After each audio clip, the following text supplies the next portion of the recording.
Alright, what's going on, guys? Trev back again, here to bring you another video. This one's going to be doing my weekly predictions video for next week's episode of Game of Thrones Season 6. This is for episode 7, which is called The Broken Man.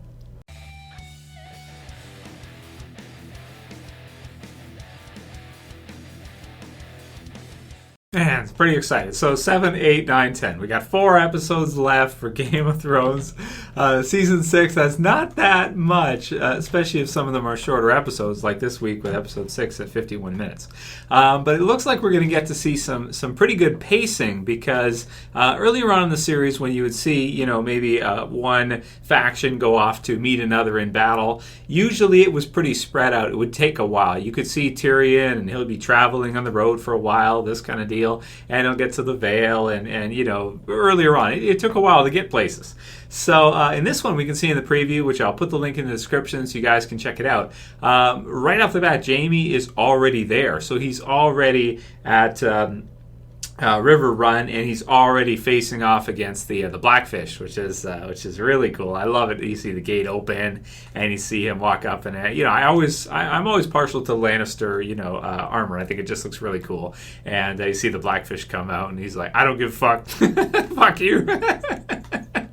I appreciate someone that doesn't give a fuck. I really like that. And that's why I like the Blackfish so much. He's a great character. He's like, I don't give a shit. You're going to kill me? Fine. Fuck you. Do it anyway. Do what you can do. Let's see what you got. It's pretty awesome, man. So, it's a part that I've been looking forward to from the books that I didn't think we were going to see. I thought they were going to go in a different direction and we wouldn't see that. But they threw kind of a fast one and they made us think that we're going to see the High Sparrow and him versus Jaime and the others. And then quickly, boom, they threw us through a loop, episode 6, and now we're going to see Jaime go off in this direction and face off against the Blackfish and try to siege, and that'll probably take a while. At least in the books it seems to take a while, but who knows with this pacing, because again, episode 6, we see him at King's Landing. Very next episode, episode 7, we see him there. I thought, as I said in my review, this kind of stuff would be pushed into season 7 mostly, but it looks like obviously from the promo that's not the case, which is great. It is fun, but I don't really know who to root for. I guess I'm rooting for the Blackfish, I suppose. It's kind of tricky because we get to see things from the perspective of Jaime and Cersei, but sometimes we forget, like, okay, look at what they did in the beginning of the series, and look at what their dad did, and the Blackfish losing, of course, a cat, and just everything that he's been through.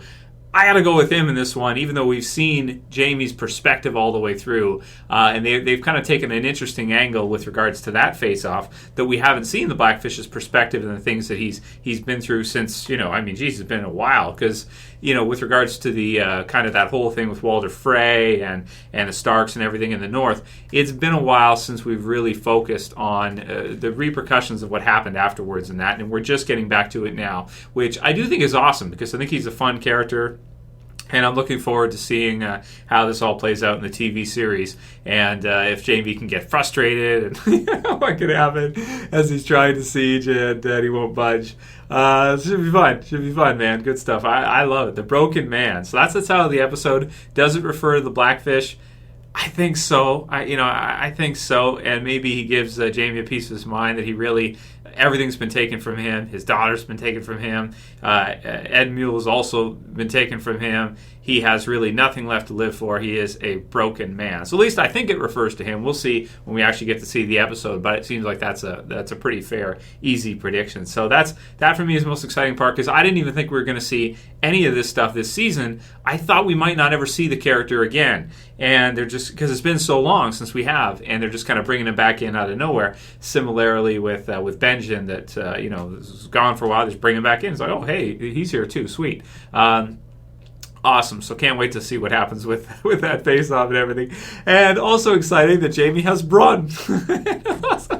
Bron is back, so that's funny. So the brains, Tyrion, the brains, the Bron. I love it. So that's funny. It's cool because he served Tyrion so well, and he was so awesome and everything that Jaime has. Looks like he's seeking his guidance, and I'm looking forward to all kinds of funny dialogue and funny lines that Jaime's like, I don't understand. Probably like, I don't understand. I don't know what to do. Why doesn't he just leave? Why can't I get him the hell out of there? Bron, maybe Bron saying something along the lines of He just doesn't give a fuck. He just doesn't give a fuck. So, I really respect someone that just doesn't give a fuck. It's a lot of fun. So, Bron, really happy to see Bron come back again, Jaimie and the Blackfish. And then we have... the war is not over as long as he's there. He doesn't give a damn. Jaime riding is cool. You can see, like, the Lannister tents and everything he's riding through. Olenna. So both families facing collapse. So that's interesting. I wonder what she means. I wonder what she means by it. But I guess because, of course, Cersei kind of created the High Sparrow to begin with. She created that monster. And, Olenna holds her responsible for everything that's happened, and that it almost all went crashing down, and they almost became murderers of the church, which is like, ooh, you want to lose people in the city. You want to lose their support for your families and respect for your families. That's a good way to do it. Annihilate the faith, annihilate the church, who are pretty much the High Sparrow, like, unarmed, nothing, basically defenseless. It's kind of like killing a wounded animal, kind of deal. It's kind of one of those things people just would not be okay with. So I'm not sure 100% what she means by that, but we can kind of see it at this time anyway. But I'm looking forward to that conversation because I like Olenna. She's a lot of fun. And of course, don't forget, she's the one who's responsible for the death of Joffrey, even though Cersei does not know that, which is, again, it's fun. What you know, and power and knowledge is power. Power is power, So series is too smart. So then we've got Jon and Sansa, who looks like they're maybe recruiting. It looks like to me, because we can see the banners in the back. We see the bear on the green, so that's Mormont, and then we see the fist, the fist with the glove on it, Glover, House Glover. So maybe they're going around sending out, recruiting as many people as they can for the battle against Ramsay. You can even see Thormund, and he's talking in the wildlings into it, saying that Jon died for us, and we don't really have much of a choice. We either go back north of the wall or we fight on this side. They're going to make a decision. And obviously they're going to join in. It's pretty obvious.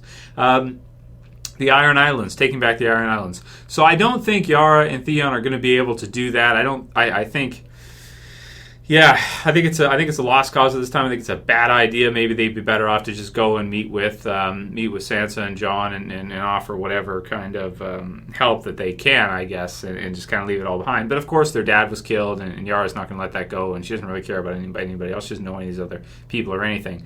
So we'll see what happens with that. But they may get themselves killed in the series if they decide to try and face Euron. Right now, I think that he'll kill them for sure, even regardless of what they try. I don't think it's going to work. And also, as we can see too, he has the ships, right? And he's building the ships. And that may be enough to get Daenerys on the side, at least for a little while. She'd probably use him to get across, and then maybe burn him or something. I don't know. Because he's a dick anyway. Not like he's a good person or anything.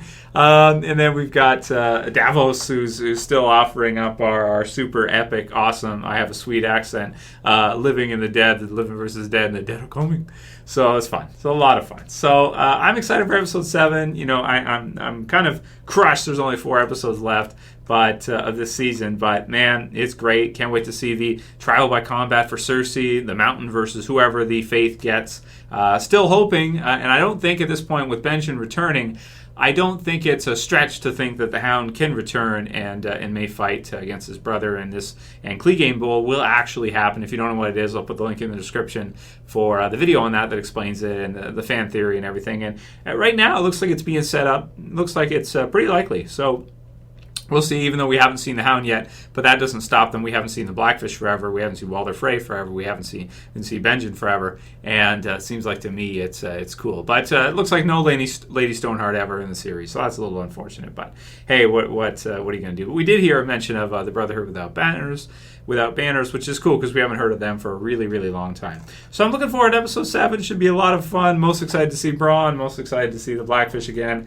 And yeah, man, should be a lot of fun. So let me know what you guys think. Write your comments below on what you think we're going to see in the episode. Should be another good one. Probably be better than episode 6 because, to be honest, I did my review, and link will be in the description too. It wasn't an amazing episode. It was an okay episode. It was okay. They can't all be amazing, so it's what it is. Anyway, if you guys like this video, please don't forget to thumb it up below. Please share and favorite. And if you're new and you want to subscribe, don't forget to subscribe. You can subscribe at the bottom left with one click.